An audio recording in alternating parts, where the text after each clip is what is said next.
Hello बच्चों, कैसे हो? आपका स्वागत है त्रिपान स्टडी सेंटर में।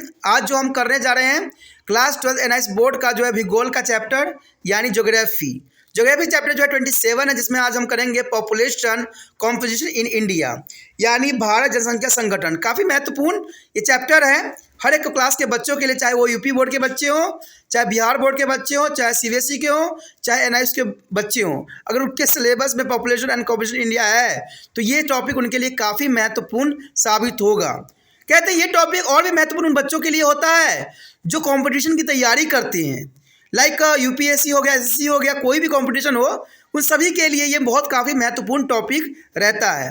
लेकिन आपको पता है कि टॉपिक स्टार्ट करने से पहले एक बात जो मैं हमेशा कहता हूँ, जिसको आपको सोचना भी चाहिए, विचार भी करना चाहिए और अमल भी करना चाहिए, वो ये है कि जब भी वीडियो देखिए पूरा देखिए, क्योंकि अधूरा जानकारी सदैव खतरनाक होता है। साथ में एक इंपॉर्टेंट बात ये भी रहता है, अगर आप पहली बार वीडियो देख रहे हो तो लाइक शेयर सब्सक्राइब करना मत भूलना, क्योंकि दोस्तों लाइक कीजिएगा तो बनाने वाले का मनोबल बढ़ता है, सब्सक्राइब कीजिएगा तो इससे ये होता है कि जब भी मैं कोई वीडियो डालूंगा उसका नोटिफिकेशन आपको समय रहते मिल जाएगा। और देखिए शेयर का मतलब ये होता है कि आपके थ्रू न जाने किन बच्चों को हेल्प मिल जाए, ये आप भी नहीं जानोगे, इसलिए जो है आप शेयर जरूर करो, ठीक है। व्हाट्सएप स्टेटस पे भी लगाओ। दोस्तों एनआईएस सेंटर जो है कई मानने में बहुत से बच्चों के लिए हेल्पफुल है, चाहे वो 8th क्लास हो, 9th 10th 11th 12th हो, चाहे वो एनआईएस बोर्ड के बच्चे हों, ठीक है, चाहे बीए एमए के बच्चे हो, सभी क्लासों के लिए कुछ ना कुछ जो है त्रिपान सेंटर में उपलब्ध है। तो इसलिए आपके लिए ज़रूरी है कि आप सब्सक्राइब करके इसको चैनल को जो है सेव कर लो, नहीं तो बाद में अगर रिसर्च करोगे तो शायद आपको ये चैनल प्राप्त ना हो। तो इसलिए सोचना नहीं, विचार नहीं करना है, सब्सक्राइब करके जो है अपने पास सेव करना है। दोस्तों ये तो बात था आपके लिए, लेकिन अब देखते हैं हमारा आज टॉपिक क्या है। The next topic is the most important here, literacy. There is an important point here. Literacy is generally defined as a person is the ability to read, write, and able to understand, as well as do some simple calculation. There is a most important point here. Defined to here literacy here, a person has ability to read, write, and able to be understand, as well as do the some simple calculation. There is a liberal definition is the rate of literacy in India is not very high. According to the census of the 2001, the average literacy rate in India is 65.38% only. 63 is a 65.38% only. This percent that not be here or include a population below to 7 year of age group. That is the most important point here. There is a 7-year age group is not included in this census of. There is a the rate of literacy is varies a great deal from to one part of the country to on the other hand. Is the state of Kerala having literacy rate is a high as a 90.92%. And on the other hand, similarly the state of Bihar, where the rate only is a 47.53. There is the highest and lowest. The highest is the Kerala and lowest literacy rate is the Bihar.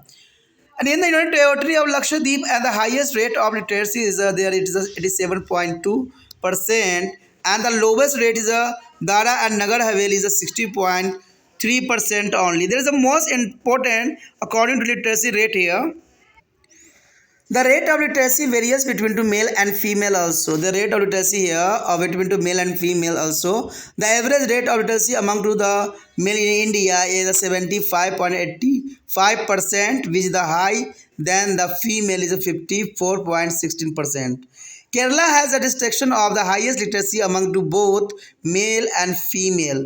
There is a 94.20 and 97.86% are respectively here. Whereas the India has the lowest literacy rate among to both male and female. There are 60.62% and 33.37% is respectively here. There is the most important here. The Bihar has the lowest literacy rate among to the male and female also here. But a female is the literacy rate is a very low, 33.57 only. From a literacy point of view of rural urban population, there is a hugs is a difference between the rural and urban area. The literacy rate is the urban area is a 73.01%, whereas the rural area is a low as a 44.54%. There is a most important point here. Though the rate of literacy in India is a low, it is increasing in the each successive census. In 90 11, it was a less than a 6% and it could be raised to only about 16.7% by the 1951. The most is a noteworthy is a progress in this regard has been to made after 1951 since in 1961 the literacy rate was about 24% which rose to the 65.38% by the 2001. The most significant development in this regard has been to be rate of increasing in a female literacy here. The portion of the difference among the female was only 1.1% is a 9011 and which has increasing to the 54.66% in the 2001. There is the most important growth here. To be agree extent there is a result of the policy of government and imposing upon to the universalization of elementary education. The standard of facility of school is the rural area have helped considerably in the rising the literacy rate in a country, especially among to the female. Through the literacy rate is increasing a percentage wise a successive incidence is there. The number of literacy is also is increasing in the suit of number is extensive as a census for this first time in 2001 census. There is a decline in the number of literate is the comparison to the previous census. 1991, however, there is a number is still very high. To solve this problem, government has a take of various programs like a national literacy mission, Sarv Shiksha Abhiyan, and etc. There is a most important point here. And let's see there are the map. There is a most important literacy rate in India, and there is a map. Come to the map. Here show the most important point here. India literacy 2001. There is a most important point here.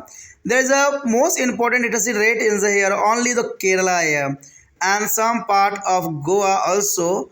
But there is literacy rate is all over India is not higher. There is only Kerala. The Kerala is a 80.01 to the above. There is a most important point here. And there is a 56 is a below. There is a only is a Bihar and the here Jharkhand, Jammu and Kashmir side, Arunachal Pradesh, Assam. There is the most important here the 56 to below. But other side is a maximum 72 to 80% is a Maharashtra and Himachal Pradesh and Uttarakhand also. There is a most important. And the some part here 82 above there are daily also here show. There is a most important show in your screen there are Indian literacy 2001. The next point here, district level pattern here. District level pattern is also important. District level pattern analysis of literacy reveal that is literacy rate is vary between to the 96.64% of the Azawal district of Mizoram to 30.0% of Datanwara district of Chhattisgarh. Out of 561 districts in India, and 59 districts have a literacy rate is more than 80%. Majority of these districts are located in the southern part of India. It includes all the 14 districts of Kerala and 4 districts in Tamil Nadu and 3 districts of the Pondicherry and 2 districts of Karnataka and 1 are districts each of Lakshadweep and the Andaman Nicobar Island. There is a most important point here. And apart from the southern India, southern eastern region has 10 districts. Out of 10 districts and 7 districts are the Mizoram, 2 districts is the Nagaland and the 1 district is the Manipur. In the western part there are 11 districts out of the which 9 districts are in the state of Maharashtra in the southern part of India. There are also 11 districts out of which 6 districts are national capital territory of Delhi. The remaining 3 districts are the Himachal Pradesh and 1 each of the Chandigarh and Uttarakhand also. Eastern India has only 2 districts, 1 each in their West Bengal and Orissa. The central part of India has not got a single district in this category. That is important. On the contrary, there are 26 districts in the country where a literacy rate is below 40%. These districts are thus scattered in the 7 states. Out of these 26 districts, 11 are there Bihar, 5 in the Uttar Pradesh and 4 in Odisha. And 3 in the Jharkhand and each of Chhattisgarh is a Madhya Pradesh and Jammu Kashmir is also. And most important point here, A notable point, note your notebook, there is a most important point here. The person who can read the write within the understanding in one of language is called literacy. A person who can be read and write with the understanding in any one language is called literacy. According to 2001 census, the rate of literacy in India is 65.38%. That is the most important. And the highest rate of literacy in Kerala is 90.92%. And the lowest rate in there is Bihar, 47.53% only. The rate of literacy is higher among to the male and then among to the female and the urban area than the rural area. The rate of literacy is rising rapidly in India since the independence. There is a most important point here. Indians and the rapidly is growth here. कहते हैं किसी भी देश के तरक्की के लिए एक चीज़ की ज़रूरत होती है, वो है एजुकेशन। एजुकेशन नहीं तो इंसान का ज्ञान का कुछ भी नहीं हो सकता। कहते हैं अगर आपको स्किल आती चाहे नहीं आती, लेकिन आपके पास एजुकेशन होना बहुत ही महत्वपूर्ण है। और ये बात आधुनिक युग की सबसे बड़ी पहचान है। आज कहीं भी जॉब के लिए चले जाओ तो वहाँ पर आपकी स्किल की जगह पर जो है आपकी डिग्रियाँ देखी जाती है। तो ये डिग्रियाँ जो है काफ़ी महत्वपूर्ण है और तब आती है जब आप साक्षर होते हो, पढ़ते लिखते हो। तो ये काफ़ी महत्वपूर्ण है और किसी भी देश के डेवलपमेंट के लिए शिक्षा जो है उत्तम साधन है, उत्तम माध्यम है। और जिस देश में शिक्षा की कमी हो उस देश में जो है कभी भी तरक्की वो देश नहीं कर सकता। और जिस देश में जो है शिक्षा के अंतर्गत राजनीतिक होती है उस देश के ग्रोथ करना संभव ही नहीं है। तो ये सारी बातें जो है बहुत काफ़ी महत्वपूर्ण रखता है साक्षरता के ऊपर कि साक्षरता सबसे महत्वपूर्ण है। कहते हैं कोई भी कंट्री में आप चले जाओ वहाँ पर एजुकेशन को सबसे प्राथमिकता दी जाती है और एजुकेशन के लिए हर एक बच्चे को जो है स्टार्टिंग से पढ़ाया जाता है। इवन कहते हैं पुराने समय भी क्यों ना हो वहाँ पर भी शिक्षा देने का प्रावधान था, लेकिन पहले के समय में जो है स्त्रियों को शिक्षा नहीं दी जा रही थी। लेकिन आज के समय में सबको बराबर अधिकार दे दिया गया है शिक्षा में, जो कि बहुत काफ़ी उत्तम साधन है और ये होना भी चाहिए। कहते हैं लड़का हो चाहे लड़की हो दोनों को जो है उच्च स्तर पर जो है शिक्षा देने की आवश्यकता है, क्योंकि अगर इनमें से एक भी जो है शिक्षा से अनभिज्ञ रह गए तो शायद किसी भी देश का डेवलपमेंट नहीं हो सकता, न समाज का होगा न देश का होगा।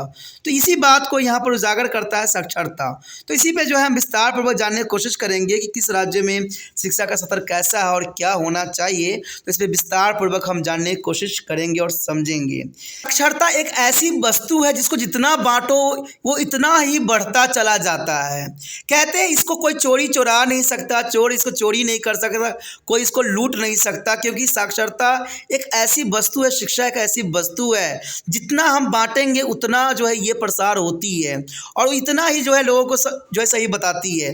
तभी तो त्रिपान स्टडी सेंटर जो है हर एक बातों पर जो है ये एनालिसिस यहाँ करता है।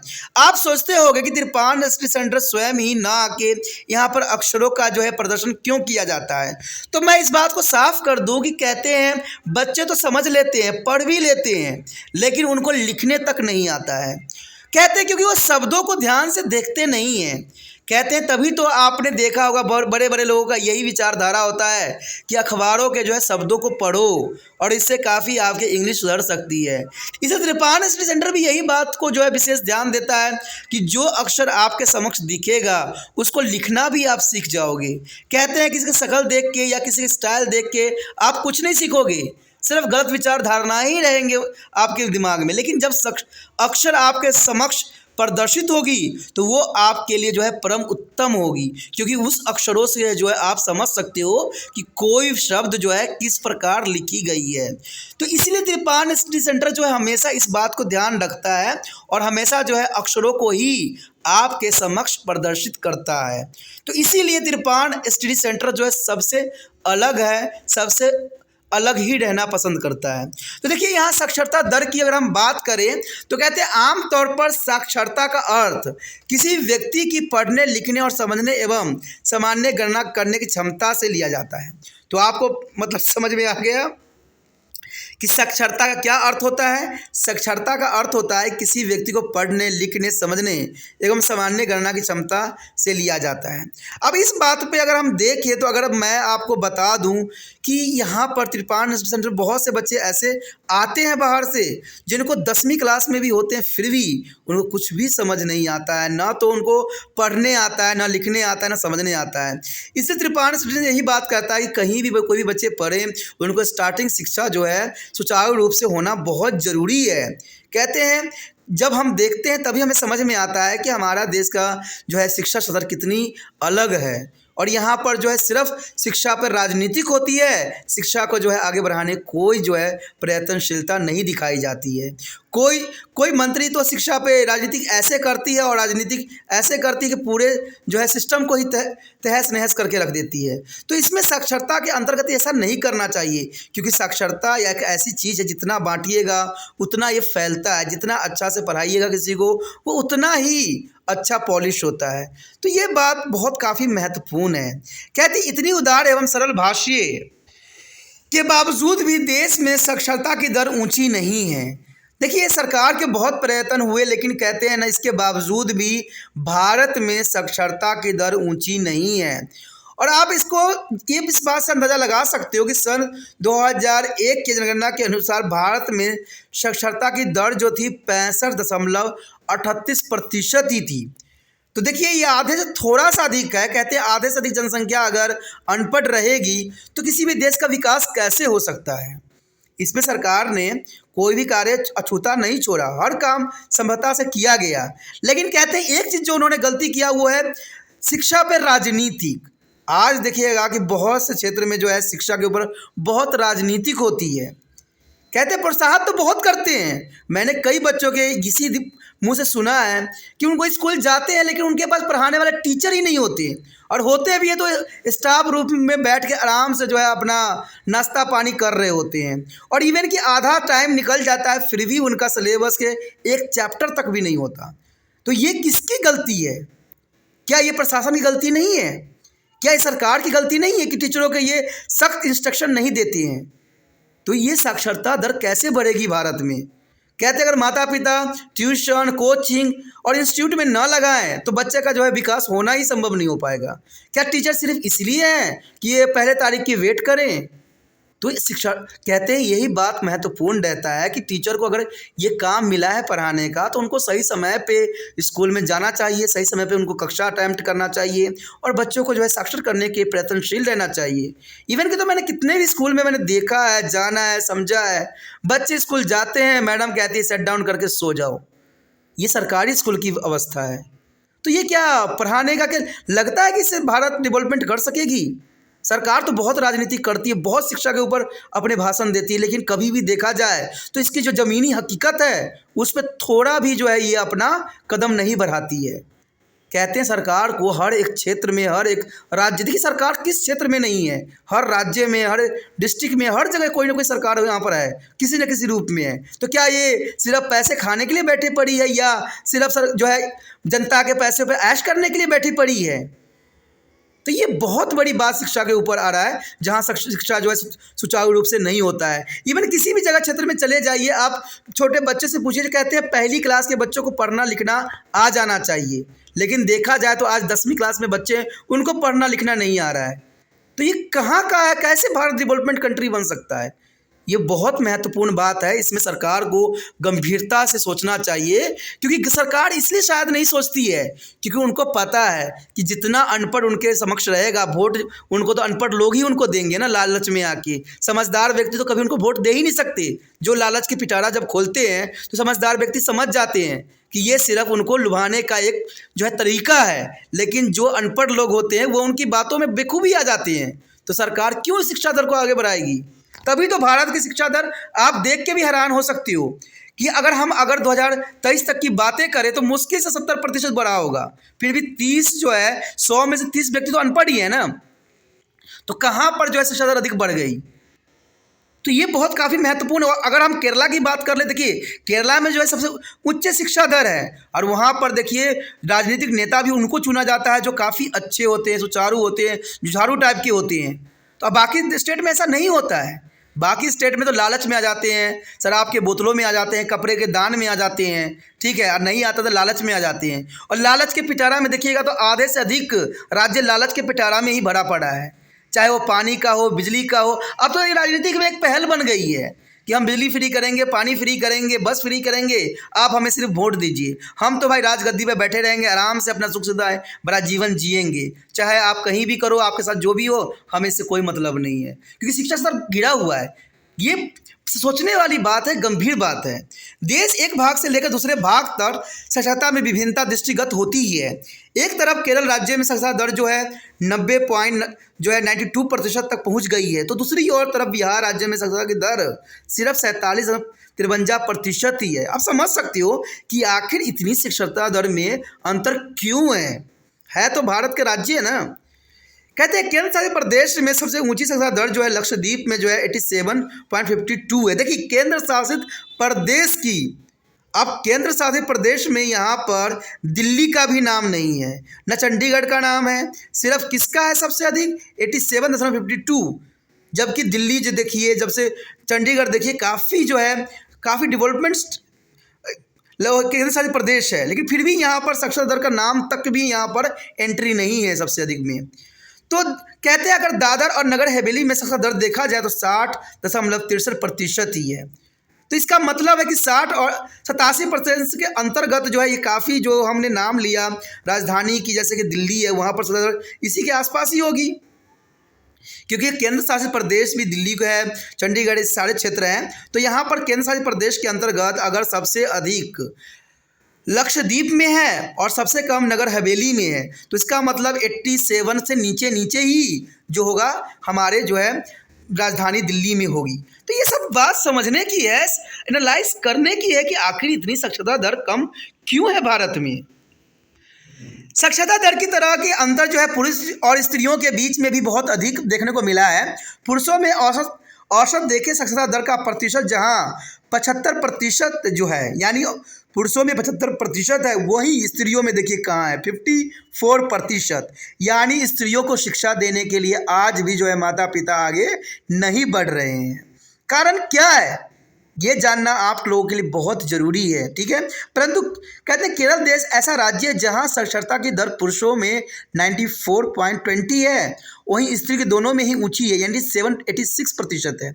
87 काफ़ी इंपॉर्टेंट है कि यहाँ पर स्त्रियों को जो है काफ़ी महत्वपूर्ण समझा जाता है। वहीं बिहार में पुरुषों की साक्षरता दर जो है 60.32% है तथा स्त्रियों की साक्षरता दर जो है 33.57% है। तो देखिए कहाँ कहते हैं बिहार क्षेत्र में, जहाँ पर कहते हैं सुशासन है, जहाँ पर शराबों में बैन लगी हुई है, जहाँ पर कहते हैं बहुत काफ़ी डेवलपमेंट किया है, लेकिन शिक्षा के स्तर तो देखिए 33% ही है। और सबसे अधिक तो हैरान करने वाले जो है पुरुषों की साक्षरता दर जो है 60% है। तो किस बात के डेवलपमेंट हुआ, किस बात के जो है सुशासन वहाँ पर है, किस बात की, तो ये समझने वाली बात है। यह दर पुरुषों में स्त्री दोनों में ही कम है, तो ये बहुत काफ़ी चिंता का विषय है। इसी प्रकार साक्षरता दर शहरी इलाकों में जहाँ 73.01% है, वहीं ग्रामीण क्षेत्र में साक्षरता दर देखा जाए तो 44.54% ही है। अब इसमें सबसे बड़ी एनालाइज करने की बात ये है सरकार के लिए कि ये सरकार जो है शहरों में जो है धनाधन स्कूल खोलती है, लेकिन गाँव में देखा जाए तो लोग बहुत दूर दूर शिक्षा के लिए जाना पड़ता है और अच्छी शिक्षा भी नहीं दी जाती है। इन सब कारणों से ये सब राज्य जो हैं पिछड़े हुए हैं। गांव के क्षेत्र आप देख सकते हो कि शहरों में जहाँ 73% है तो ग्रामीण क्षेत्र में जो है 44% है। तो यही सब कारण है, जहाँ शहरों में चले शिक्षा तो मिल जाती है, माता पिता समझदार होते हैं अधिक, लेकिन कहते हैं ग्रामीण क्षेत्र में जो है शिक्षा का दर इतना अधिक कम क्यों है। तो इस पर सरकार क्या एनालाइज नहीं करती है, करने की आवश्यकता है। यद्यपि भारत में साक्षरता की दर नीचा है, परंतु प्रत्येक जनगणना वर्षों में से जो होती है वृद्धि होती ही रही है। सन 1911 में साक्षरता दर जो है 6% से भी कम थी, किंतु यह धीरे धीरे बढ़कर जो है 1951 में जो है 16.7% हो गई। वास्तव में साक्षरता की दर वृद्धि जो है 1951 जनगणना के बाद के दशकों में हुई है और सन 1961 में यह 24% हो गई। अब बाद में बढ़कर 2001 में जो है 38% तक हो गई। तो ये काफ़ी ज़रूरी है कि 65% जो है काफ़ी वृद्धि हुई 2001 में। इस प्रगति से सबसे महत्वपूर्ण तथ्य स्त्रियों की साक्षरता दर का तेज़ी से वृद्धि रही है। यानी स्त्रियों में वृद्धि हुई है, लेकिन कहते हैं सकारात्मक वृद्धि नहीं मानी जा सकती। देश में कुल स्त्रियों की संख्या का मात्र 1.1% सन 2011 में साक्षर था, जो सन 2001 में बढ़कर 54.66% हो गया। कहते हैं 54.66% बहुत ही कम प्रतिशत को दर्शा रहा है, यानी आधे लड़कियां ही अभी शिक्षित हुई है। बहुत हद तक इस वृद्धि का श्रेय भारत में केंद्र एवं राज्य सरकार की शिक्षा नीतियों को, खासकर प्राथमिक शिक्षा एवं सर्वव्यापीकरण प्रयासों को जाता है। कहते हैं ये शिक्षा जो बनाई गई थी वो काफ़ी समय हो गया, लेकिन इसका परिणाम अभी संतोषजनक नहीं है। ग्रामीण क्षेत्रों के जो दूर दराज के स्थानों में स्कूलों का सुविधा उपलब्ध कराने में साक्षरता दर से बढ़ी ही है। साथ में बालिकाएं स्त्रियों की साक्षरता दर में भी अवृद्धि हुई है। यद्यपि साक्षरता दर में प्रतिशत की दृष्टि से प्रत्येक गणना के दशक में वृद्धि दर्ज होती रही है, पर इसके साथ साथ निरक्षर व्यक्तियों की कुल संख्या में भी वृद्धि होती रही है। और सन 1991 में सन 2001 के बीच के दशक में पहली बार अशिक्षितों की संख्या पिछले जनगणना के दशकों के मुकाबले में प्रभावी रूप से कमी आई है। इसके बाद भी अशिक्षितों की संख्या आज भी काफ़ी है, और इस समस्या के जो है निजात पाने के लिए सरकार ने कई जो है प्रयासों को आरंभ किया है, जैसे राष्ट्रीय साक्षरता मिशन, सर्व शिक्षा अभियान इत्यादि। देखिए, सरकार ने तो ये प्रयत्न कर दिया, उन्होंने बहुत से प्रोग्राम चलाए जो कि संतोषजनक था, लेकिन इस प्रोग्राम को क्या उसको स्कूल में लागू किया गया? जब लागू किया गया तो आप किसी भी स्कूल में एनालाइज करके देखिए, वहाँ आधे से अधिक टीचर जो होते हैं गायब होते हैं। बच्चों को कहते सिलेबस भी पूरा नहीं होते, और जब आते हैं तो 10 दिन के अंदर उनका सिलेबस कंप्लीट हो जाता है। आखिर ऐसा क्यों? आपने प्रोग्राम सिर्फ जो है बनाया है, लेकिन ज़मीनी हकीकत कभी आप देखने नहीं जाते हो। ये बहुत चिंता का विषय बनेगा आने वाला समय में। इसी बात को अगर हम मैप में देखना चाहें तो देखिए, मैप में भी बहुत कुछ समझाने के लिए पर्याप्त है। कहते हैं भारत में साक्षरता दर जो है एक के अनुसार कुल जनसंख्या में साक्षरों के प्रतिशत के अनुसार दर्शाया गया है। तो आप यहाँ पर देख सकते हो कि सबसे कम जो है मिजोरम साइड है, या अरुणाचल प्रदेश कह लो, या जम्मू कश्मीर कह लो, या इवन बिहार, झारखंड, यहाँ पर 56 यानी 56% है, काफ़ी कम है। उसी तरह अगर अगले क्षेत्र में बढ़ोगे तो सिर्फ केरल क्षेत्र और दिल्ली के क्षेत्र कुछ आते हैं जहां 80 से भी अधिक माने गए हैं, लेकिन ये काफ़ी महत्वपूर्णता नहीं है। कहते हैं जब तक 100 से 100% साक्षरता दर नहीं आएगी तब तक किसी भी देश के लिए शुभ जो है सूचना नहीं हो सकती है। इवन अगर आप देखिएगा तो यहाँ उत्तर प्रदेश में भी जो है, उत्तर प्रदेश शायद जो है 64 या 72% के आसपास ही है, जो कि राष्ट्रीय औसत के आसपास ही है। इवन कि राजस्थान साइड भी यही प्रतिशत है। कहते हैं अगर हम आगे देखें तो 72% हिमाचल प्रदेश है, लेकिन अगर चंडीगढ़ और देखें पंजाब के साइड, हरियाणा के साइड, तो ये जो है औसत के आसपास यानी 65% ही है। तो ये काफ़ी महत्वपूर्ण यहाँ पर जो है मैप में दर्शाया गया है, भारत में जो है औसतन साक्षरता दर कितनी प्रतिशत है। तो ये मैप जो है समझने के लिए पर्याप्त है, और इसमें बताने की अधिक आवश्यकता नहीं है कि किस क्षेत्र में जो है कितनी जो है पढ़े लिखे व्यक्ति मिल रहे हैं। तो ये काफ़ी महत्वपूर्ण मैप रहता है यहाँ पर। उसके पश्चात है साक्षरता का जिला स्तरीय प्रतिरूप, यानी साक्षरता का जिला स्तरीय प्रतिरूप किस प्रकार है। जिला स्तरीय आंकड़ों का विश्लेषण यह दर्शाता है कि साक्षरता दर में विभिन्नता जो है 94.64% जो है आइजॉल जिला यानी मिजोरम से लेकर जो है 30 जो है प्रतिशत जो है दंडोबाड़ा जिला छत्तीसगढ़ में तक पाई गई है। तो ये काफ़ी महत्वपूर्ण यहाँ पर दर्शाया गया है। कहते हैं देश के जो है 591 जिलों में साक्षरता दर जो दृष्टि से जो है 59 यानी 59 जिलों में साक्षरता दर जो है 80% से ज़्यादा है। इसमें से अधिकांश जिले भारत के जो है दक्षिण राज्यों में है, और इसके अंदर जो है केरल में कुल 14 जिले, 7 जो है तमिलनाडु के जो है 4 जिले, पुडुचेरी के 3 जिले, कर्नाटक के 2 जिले, और जो है लक्षद्वीप, अंडमान और निकोबार का एक जिले आते हैं। दक्षिण भारत के अलावा उत्तर पूर्वी भारत क्षेत्र में 10 जिले स्थित है, जिनमें से 7 जिले जो है मिजोरम के, 2 जिले नागालैंड के तथा 1 जिला जो है मणिपुर में है। पश्चिम भारत में 11 जिले हैं, जिनमें से महाराष्ट्र के 9 जिले आते हैं, और उत्तरी भारत के 11 जिले आते हैं, जिनमें से 6 जिले जो है राजधानी क्षेत्र दिल्ली के अंतर्गत स्थित है। तो देखिए काफ़ी महत्वपूर्ण है कि 6 जिले जो हैं राष्ट्रीय राजधानी क्षेत्र दिल्ली के अंतर्गत आते हैं, सिर्फ 6 जिले। अब इसमें सोचने वाली बात है कि दिल्ली में सिर्फ 6 जिले जो हैं जहाँ पर 80 से अधिक जो है साक्षरता दर को नोट किया गया है। बाकी 5 जिलों में से 3 जिले हिमाचल प्रदेश तथा एक जिला चंडीगढ़ जो है, एक जिला चंडीगढ़ तथा उत्तराखंड राज्यों में स्थित है। देखिए चंडीगढ़ का सिर्फ एक ही क्षेत्र जो है काफ़ी महत्वपूर्ण है। पूर्वी भारत में एक जिला पश्चिम बंगाल तथा एक जिला उड़ीसा राज्य में एक है, और मध्य भारत क्षेत्र में इस श्रेणी के एक ही जिला नहीं है, यानी मध्य भारत में इस श्रेणी का एक भी जिला नहीं है। तो ये काफ़ी चिंता का विषय है। इसके विपरीत देश में जो है 26 जिले ऐसे हैं जिनमें साक्षरता की दर जो है 40% से भी कम है, और ये जिले भारत के 7 राज्यों में बिखरे हुए हैं। बिहार राज्य में सिर्फ 11 जिले जो है, उत्तर प्रदेश में 5 जिले। देखिए उत्तर प्रदेश में सिर्फ 5 जिले हैं, तो आप समझ सकते हो कि उत्तर प्रदेश इतनी बड़ी है और सिर्फ 5 जिले इसके अंतर्गत आता है। इवन कि बिहार में सिर्फ 11 जिले हैं। कहते हैं उड़ीसा में 4 जिले हैं और झारखंड में सिर्फ 3 जिले हैं। तो छत्तीसगढ़ और मध्य प्रदेश में, जम्मू कश्मीर में एक जिला है। तो ये इतना कम हो, इतना अधिक जिले होते हैं हर एक स्टेट में, ठीक है, और इतने क्षेत्रों में जो साक्षरता दर अच्छे कंडीशन में रहेगी तो कैसे भारत का जो है विकास सुचारू रूप से हो सकेगा। तो ये काफ़ी चिंता का विषय रहता है यहाँ पर।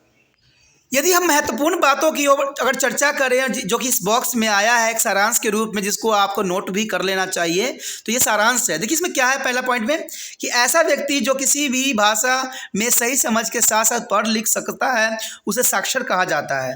दूसरी पॉइंट ये बताती है कि भारत की जनगणना 2001 के अनुसार साक्षरता की दर जो है 65.38% है, यानी ये एवरेज है।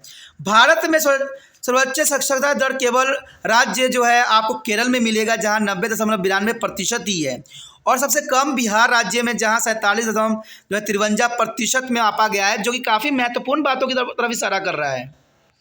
उसके पश्चात साक्षरता की दर स्त्रियों की अपेक्षा पुरुषों में अधिक है, और इसी प्रकार ग्रामीण क्षेत्र की अपेक्षा शहरी क्षेत्र में अधिक है, यानी ग्रामीण क्षेत्र में बहुत ही कम है। स्वतंत्रता प्राप्ति के बाद जो है लगातार तीव्र गति से साक्षरता दर में वृद्धि हो रही है। अब देखिए हम 21वीं शताब्दी में आ चुके हैं, और क्या यहाँ शिक्षा की दर अगर नहीं बढ़ेगा तो हम टेक्नोलॉजी को कैसे जानेंगे।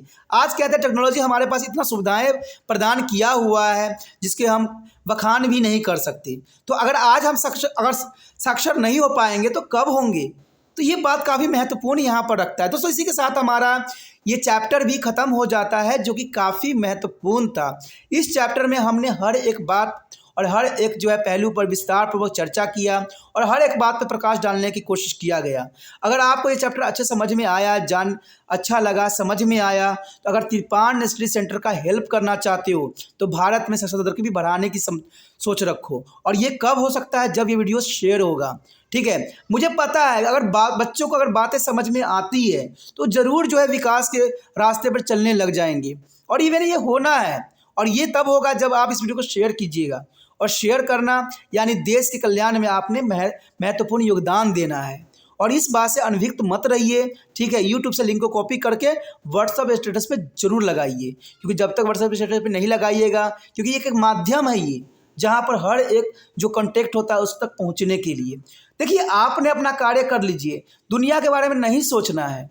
कहते हैं अच्छी बात फैलाने के लिए किसी चीज़ की आवश्यकता नहीं होती है, ठीक है, लेकिन गलत बात अगर फैलाओगे तो आलोचना के शिकार होगे। लेकिन अच्छी बातें फैलाने में कोई आपको आलोचना नहीं कर सकता, चाहे उसके मन में हमेशा आपके लिए सम्मान ही प्रकट होगा, ठीक है। अगर पहली बार वीडियो देख रहे थे तो चैनल को सब्सक्राइब करके अपने मोबाइल में सेव कर लीजिए, क्योंकि अगर चैनल को सेव नहीं कीजिएगा तो आने वाला वीडियो का नोटिफिकेशन भी नहीं मिल पाएगा। अगर आपको तिरपान स्टडी सेंटर अच्छा लगता है, बाद में कोई टॉपिक रिसर्च कीजिएगा तो शायद दूर दूर तक तिरपान स्टडी सेंटर नज़र न आए। चैनल को सब्सक्राइब करने से ये होगा, आपके मोबाइल में ये जो चैनल सेव हो जाएगा, प्लस जो होगा आपको इसके होम पेज पे जो है प्लेलिस्ट का ऑप्शन मिलेगा, जहाँ पर सारे वीडियो जो है सिलेबस वाइज, सब्जेक्ट वाइज, ठीक है, या क्लास वाइज है। यहाँ पर 8th से लेके जो है MA तक के बच्चों के लिए कुछ न कुछ जरूर उपलब्ध है, तो ये आपके लिए फ़ायदेमंद हो सकता है। अगर आप कुछ कमेंट करना चाहते हैं, कुछ शिकायत करना चाहते हैं, कुछ आप राय रखना चाहते हो तो कमेंट इसके लिए अवश्य करो।